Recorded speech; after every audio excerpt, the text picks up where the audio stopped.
Have you ever just sat in your car after a long day at a job you don't even like, scrolling through your phone, watching someone else online living what looks like their passion, and felt that tight, empty feeling in your chest? That little voice that says, "What am I doing with my life? Why isn't this working for me?" You didn't choose this path randomly. You followed the advice you were given. You went for the creative degree. You started the podcast. You opened the Etsy shop. You did what everyone told you was the right thing to do.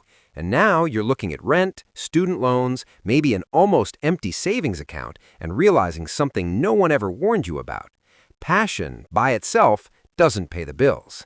Today, I want to talk honestly about why follow your passion might be one of the most damaging pieces of career advice we keep repeating, not because it feels bad, but because the math behind it doesn't work, and what actually does. Let's start with a hard truth. Passion is an emotion. The market pays for value, not for feelings.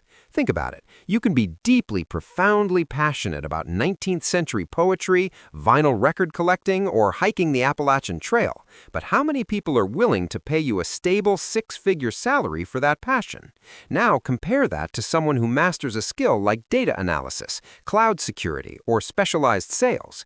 They might not wake up every day vibrating with excitement to look at spreadsheets, but the market is screaming for those skills and is willing to pay a premium for them. This is the fundamental disconnect. The follow your passion advice tragically confuses internal fulfillment with external market demand. It assumes the world will reward you for what you love, but the world rewards you for what it needs, and what you love and what the world needs are very rarely the same thing. This advice ignores the most basic rule of capitalism. You get paid for solving expensive problems for other people. Your passion for abstract painting doesn't solve a corporation's cybersecurity gap. Your love for philosophy doesn't fix a homeowner's broken plumbing. By focusing solely on passion, you're essentially trying to build a career on a foundation of sand. It feels good under your feet at first, but it cannot support the weight of a mortgage, retirement savings, or a family. Let's put real numbers to this, because this is where the fantasy collides with reality. According to labor data, the average salary for jobs commonly associated with passion pursuits, think roles in the arts, nonprofits, wellness, and humanities, hovers around $40,000 to $50,000 a year. Now, let's look at fields driven by high demand, often less sexy skills, software engineering, specialized trades like electrical work, compliance, logistics management. These fields average between $80,000 and $120,000 a year. That's a gap of $40,000 to $70,000 annually. But we're not talking about 1 year, we're talking about a lifetime. Compounded over a 40-year career, that salary gap translates into a difference of $3 to $5 million in lifetime earnings. $3 to $5 million. That's the opportunity cost of choosing passion over value.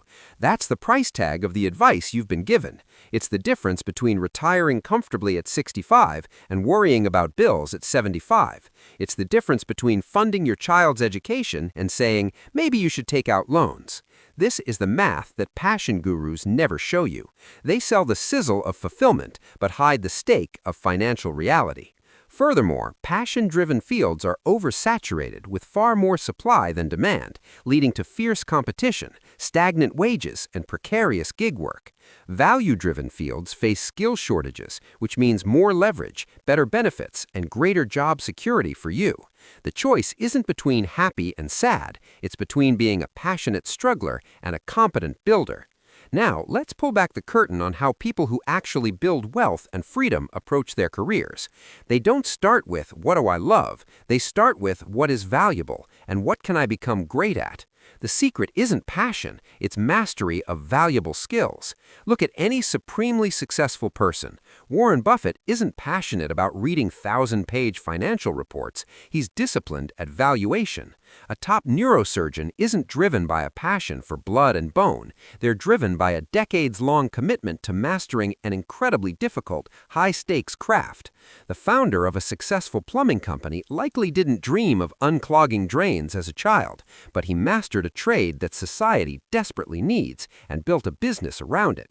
These people understood a critical principle. Passion often follows competence, not the other way around. The joy of being genuinely good at something difficult and valuable, of being sought after, well compensated, and respected for your expertise, that creates a deep, sustainable form of fulfillment. It's the fulfillment of mastery and impact, which is far more durable than the fleeting high of doing what you love. The wealthy use the security and capital generated by their valuable skills to then fund their passions as hobbies, side projects, or philanthropic endeavors. Their passion is a luxury their skills bought them. Your goal shouldn't be to make your passion your job. Your goal should be to make your job so valuable that it buys you the freedom to enjoy your passion. So how do you escape this trap if you're already in it or if you're just starting out? Follow this 5-step escape plan. Step 1. Conduct a market audit, not a soul search. For 1 week, ignore your feelings. Go to LinkedIn Jobs, Indeed, and Upwork. Search for jobs with the filters high demand and high salary. Don't look for what sounds fun, look for what appears over and over again. Make a list of the top 10 most requested skills. This is your reality check against the market. Step 2. Find your adjacent competence. You don't have to jump into something you hate. Look at that list from step 1 and ask which of these skills is adjacent to something I'm already decent at or could see myself learning. If you're organized, project management might be adjacent. If you're analytical, data literacy might be adjacent. If you're persuasive, sales or copywriting might be adjacent. Find the intersection between market value and your potential for competence. Step 3. Commit to 1 year of directed learning. Choose one skill from that intersection, not 5, 1. Commit to 1 full year of focused, deliberate practice. 1 hour a day, 5 days a week. That's 260 hours in a year. You can go from absolute novice to hireable professional in most technical and soft skill fields with 260 hours of focused effort. This isn't about a 4-year degree, it's about targeted skill acquisition. Step 4. Build a portfolio of proof. Passion is a feeling. Proof is a project. While you're learning, immediately start building tangible proof of your skill. If you're learning coding, build 3 small apps. If you're learning copywriting, write 10 sales pages for fake products. If you're learning digital marketing, run a small ad campaign for a friend's business. Create a portfolio that answers one question for an employer or client. Can this person solve my problem? Finally, step 5. Monetize first, passionate later. Your first goal with this new skill is not fulfillment, it's revenue. Get a job, a freelance gig, a contract, anything that pays you money for applying this skill. Use that income to create financial stability.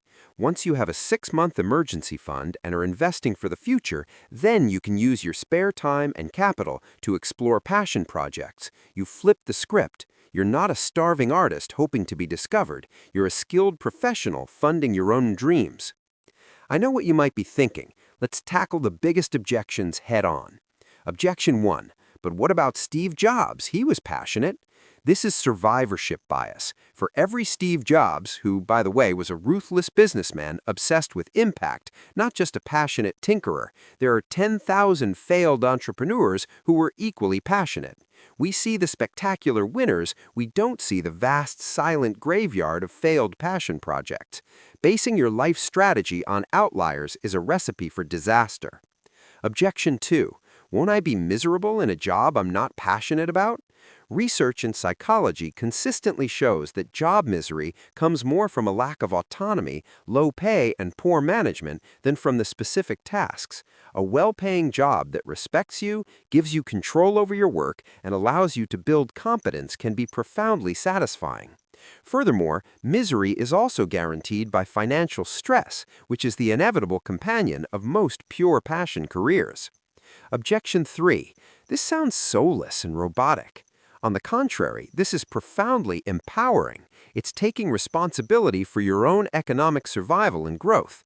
It's trading the helpless hope that the world will reward your feelings for the empowered certainty that you can build valuable skills the world needs. That's not soulless. That's the ultimate form of self-reliance and adulthood. I know what you might be thinking. Let's tackle the biggest objections head on. Objection 1. My passion is truly valuable. People do pay for it.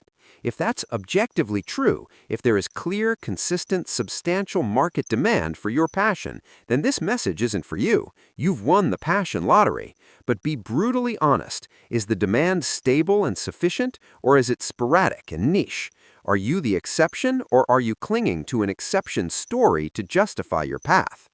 It's time to sign a new contract with yourself. Throw out the old one that said, follow your heart and hope money follows. Sign the new one that says, I will become so valuable that I cannot be ignored.